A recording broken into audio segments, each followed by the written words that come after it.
Hello, for those who don't know me, my name is Eric. In this van life video, I will begin to give tips on how to choose a safe and decent place to sleep. As a starter, in this video, I will show you where I slept every night for the last month and why I chose to sleep there. So nothing conceptual, only the exact reality. Those nights were while on a road trip across Canada and the United States. No nights were planned in advance, they were improvised day by day as was the whole trip. First night, while driving, I suddenly received a full shovel of sand from the sandman. No chance to take, I had to go to bed.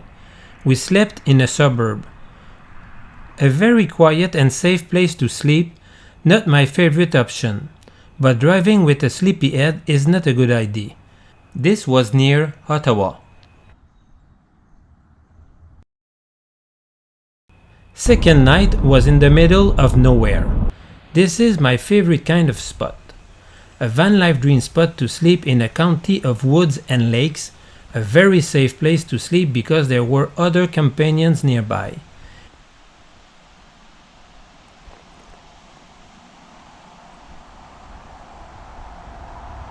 In the morning, we realized that we had Lake Superior right at our spot.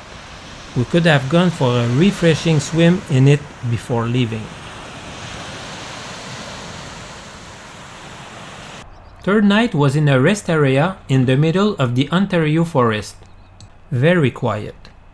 Rest areas are much more quiet than service areas. Also, sleeping with others is always better. On the road, rest areas and service areas are easy solutions. In the morning, we realized that there was a European converted van that had spent the night beside us. That is quite a bad to the bone looking conversion. Quite ready for a zombie apocalypse. This van conversion was made using a container. Pretty easy to switch the container from truck to truck, but what about miles per gallon?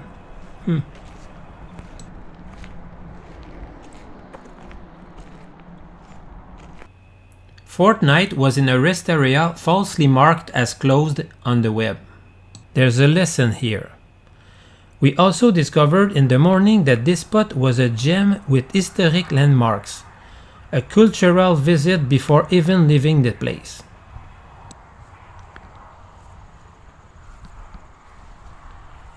Fifth night was in Grasslands National Park. Normally I don't pay to sleep. But in a national park, sleeping on site is often part of the experience. Plus, national parks and state parks are normally very cheap to sleep. The idea of a national park is to give easy access to people so that they can enjoy nature. It's not a place to make money. The cost was 33 Canadian dollars per night, so 24 US dollars. Sixth night was also in Grasslands National Park. What a great decision to stay a second night, since in addition to being a great place, we were privileged to observe the northern lights. I spent over an hour taking pictures of that phenomenon at 1 o'clock at night. At times we could also hear coyotes howling in the background. Seventh night was on the road at a Walmart. Very quiet night with discreet RV neighbors in a corner of the parking lot. There was a weirdo that was moving its truck all the time. I figured that the place was still safe. In the end, we realized that he was only a newbie to car camping. Night 8 was in an amazing surrounding in the overflow camping area of Dinosaurs Provincial Park in Alberta. This was available without reservation. I like to travel free of obligations without a specific agenda. The itinerary is decided day to day and everything always finds its way. I should explain in an upcoming video how I prepare a trip, as I do invest some time in preparations. Let me know in the comment section of your interest in such a video. Night 9. Still on the move. No need to search for a gem spot. The nearer to the road is the best. In these cases, Walmart is often the solution. When you stop, you only need to install the reflectix panels and go to sleep. You don't need an awesome view. The next morning, we were woken by beautiful magpie birds feeding on the bumper full of bugs.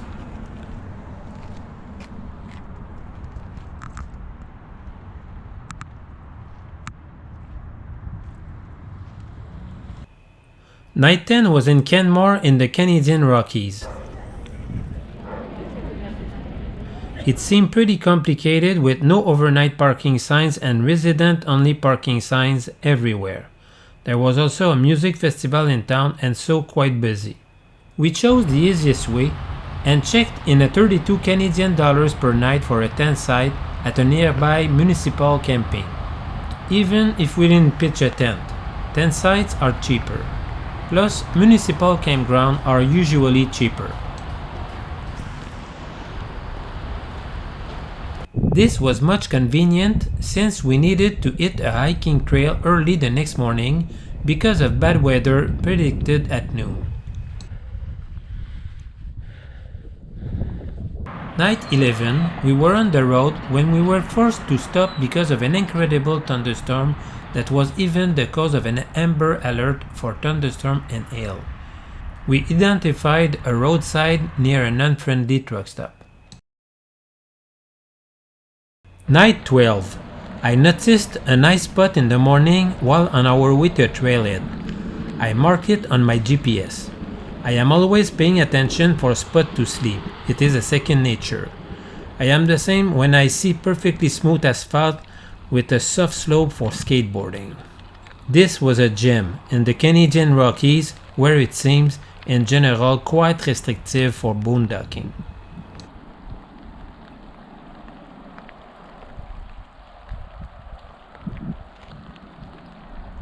Night 13 ended up being another amazing spot in the Canadian Rockies at a first-come first-served campground in Banff National Park. All other campgrounds were booked. I think that always having first-come first-served campsites is a very good thing. Too many travelers make reservations and never show up. I got the information of this campground at the information center. Sometimes people at the information centers can give you valuable official or not official information for van camping. Camping on site, again, is part of fully experiencing a national park. The cost was only 24 Canadian dollars, 18 US dollars. Night 14 was again in the same spot. Could anyone stay only one night in such a place? Night 15. Since we ended up close to it, we tried the overflow campground. What a great idea to have a huge overflow campground in a national park. But it was not documented. We knew about it by asking questions at 2 visitor centers and at the entrance of the park. Sometimes you have to dig for information. At 12 Canadian dollars per night, 9 US dollars, this overflow seemed like an awesome deal, but it was not. For only 12 Canadian dollars more per night on the 2 previous days, we had an incredible 360 view, clean running water toilets, a picnic table, and lots of room between sides. We were now in a parking lot with dry, dirty, smelly toilets and 42 close neighbors to fill those toilets. Camp for night 16 was a last-minute spot before the sun went down. We were heading for a first-come first-served campground in Yoho National Park. Not unfortunately, it was full. We simply used the overflow area right in front of the campground. The sign in the overflow says no overnight, but it is effectively only to be used when the camping is full. This you have to learn by going to the registration booth even if the campground sign says that it is full. Again, digging for information is good. Night 17 was a last-minute find on High Overlander, a small parking spot by the road just to sleep. Sometimes it's not fancy at all, plus this place had lots of mosquitoes. Good thing we have real tight mosquito nets, but the pizza we picked up 5 minutes before was marvelous. To balance everything, the view of night 18 was just amazing. A real van life social media idealized picture. A rest area that does not say no overnight parking. Rest area should always allow sleeping. It is a question of safety.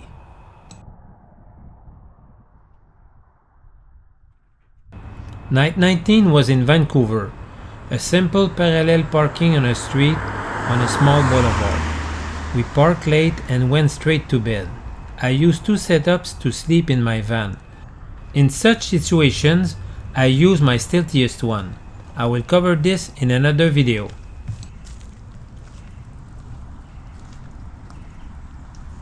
Night 20. We parked after dark by the side of a road on a residential road in Nanaimo. Again, I used my stealthiest setup to sleep since we were in a neighborhood.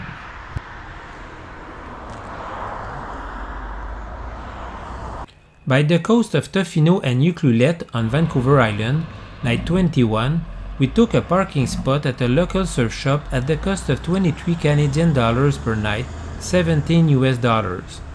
There were no showers, but we had a nice swim earlier.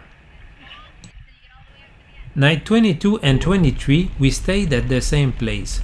Since we had our solo shower, we were all set. We also had water access at the surf shop to fill up. There were no respectable easy boondocking sites nearby. Night 24, we slept in a public parking in a nice park in Nanaimo. It permitted overnight parking. We filled our faucet water tank and went to sleep. Night 25, we slept in the middle of Washington State in a rest area. We had started our journey back home.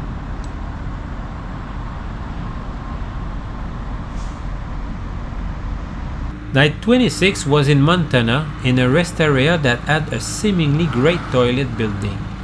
It turned out to be a weird structure with only 8 individual toilets spread out in 2 wings. Perhaps was it because there is gold under that rest area?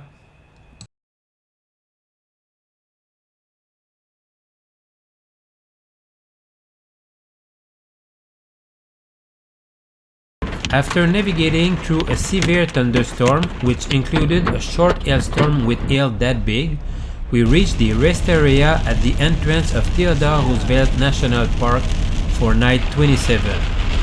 We were now in North Dakota. Here's what woke me up in the morning.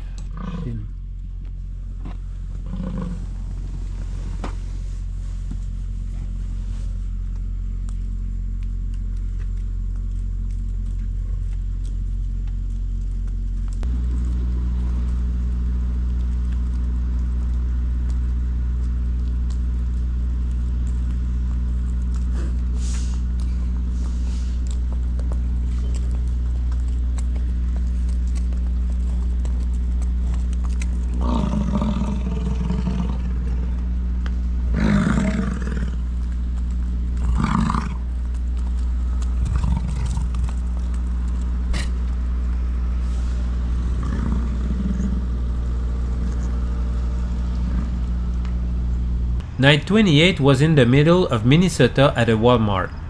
As explained in my video 6 Van Life Survival Tips, I try to consume where I sleep.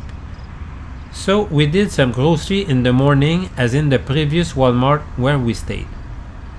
Night 29 was in a simple parking lot between a public park and a restaurant, a late stop and an early morning departure in Ontario. That's it for this video. In an upcoming one, I will explain my logic to choose night spots to sleep. I will also do a video to share our cross-Canada road trip adventure, including a return by the United States. You will discover where we went, what we saw, and my reflections on such a journey. I invite you to subscribe to miss nothing. See ya!